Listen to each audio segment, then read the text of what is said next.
What's up to my friends on YouTube, and welcome back to another Cut the Rope walkthrough. Today I will be walking you through level 22 on the Fabric Box.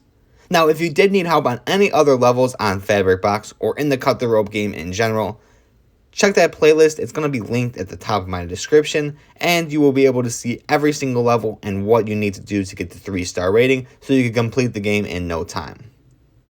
As for today though, we are doing level 22, so let me just hop right in there and I will show you exactly what you need to do to get this 3-star rating.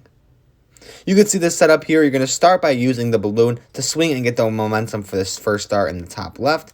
Then you're going to continue to swing further and have it stop so we go right down the middle. You don't want the momentum going in the spikes. You can cut the rope so that the bubble goes in the bubble. And then you're just going to press the balloon again until it gets parallel above the star and Omnom's mouth. And then if you've done it right, you'll be able to pop the bubble and it will fall right over the star and then into his mouth, giving you the 3-star rating and the complete level.